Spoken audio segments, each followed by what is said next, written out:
You know the feeling, right? You've got a brilliant strategy, a truly perfect plan, and a team of absolute superstars. But then, well, nothing happens. The wheels are spinning, but the car is just not moving. This is what we call the great action gap. And today, we're going to figure out how to close it for good.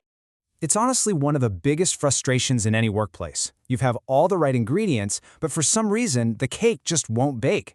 You've set the stage, the lights are up, but the actors, they're nowhere to be found. So what's the missing piece? What's that secret ingredient that finally gets the show on the road? Let me tell you about Rashmi.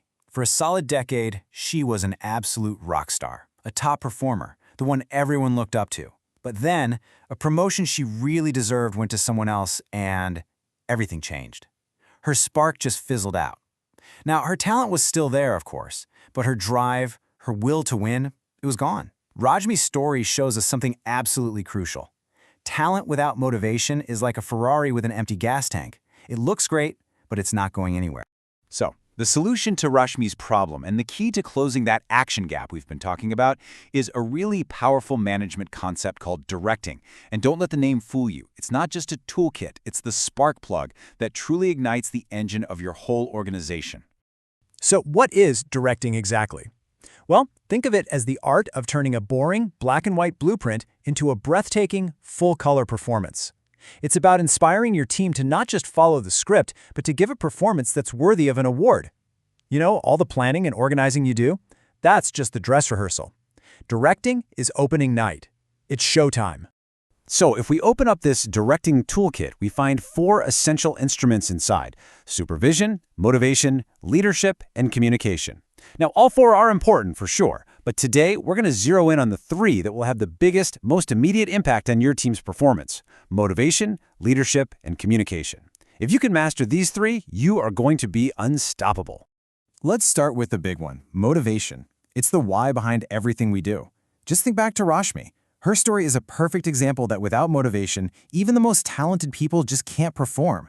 If you can't figure out what makes your team tick, you're never going to get things done. The key word on this slide is stimulating. You know, you can't force a plant to grow. You can't yell at it or command it, but what you can do is give it sunlight, water, and good soil. As a manager, your job is to create the perfect environment for your team to really thrive. It's not about pushing them from behind, it's about guiding them forward. So how do you create that perfect environment? Well, a great blueprint is Maslow's hierarchy of needs. Think of it like a ladder. You just can't reach the top rungs without climbing the ones below first. It's pretty simple, right? You can't talk about achieving your full potential with someone who's worried about making rent this month. You have to meet their basic needs first, then you can work your way up. This really explains why so many people today are looking for purpose-driven work. That's the top of the ladder. But that sense of purpose only kicks in once the lower rungs are totally secure. Okay, so that's the theory. How do you put it into practice?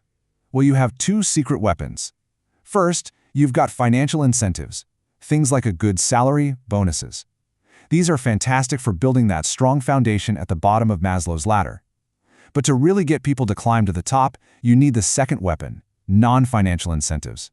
We're talking about things like public recognition, exciting new challenges, and giving people the freedom to make a real impact. That's the stuff that truly inspires. All right, so you've motivated your team, they are fired up and ready to go, which is awesome. But where are they going? That's where leadership comes in.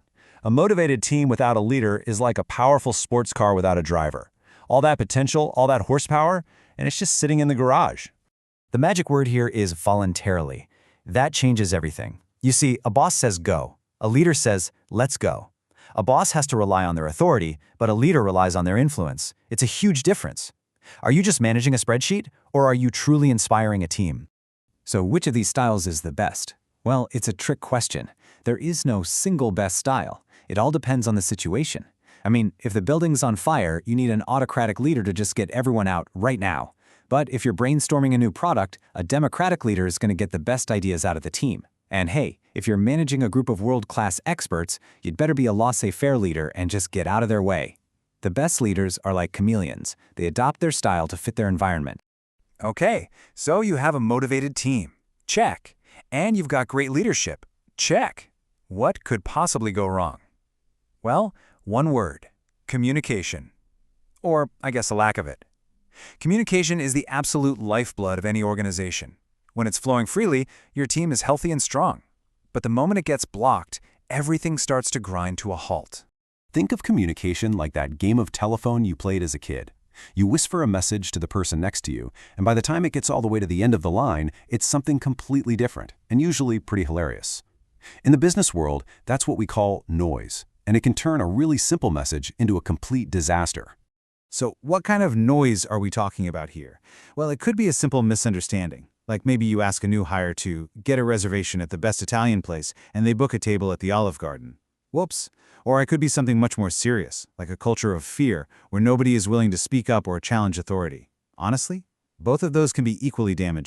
And then, of course, there's the grapevine. It's basically the original social media network, right? It's where news travels at the speed of light and rumors spread even faster. A really wise manager doesn't even try to shut the grapevine down. That's impossible. Instead, they use it. They listen to it. It's a powerful tool to stay connected to the real pulse of the organization. So, let's bring it all home. How do we finally conquer the great action gap? It's not one single thing. It's about combining the power of motivation, the vision of great leadership, and the clarity of open communication. When you get those three forces working together, there's really nothing that can stand in your way. And the results? They can be truly revolutionary. I mean, just look at Ford. They didn't just build cars, they built what they called an army of warrior entrepreneurs, people who felt empowered to challenge the old way of doing things and drive the company forward. Or take a look at Tata Steel. They built an absolute powerhouse of a team by mastering this art of directing. They used financial incentives to motivate people, they offered leadership opportunities to inspire them, and they built a culture of transparent communication to keep everybody on the same page. It's a perfect masterclass in how you turn a good plan into a great result. So, as we wrap this up, I want to leave you with one final thought to take with you. Take a good, hard look at your own team. Where is your great action gap? Is it really a motivation problem? Is it a leadership vacuum? Or is it a communication breakdown? The answer to that question, that's the key. That's the key to unlocking your team's full potential and turning your biggest plans into your greatest achievements.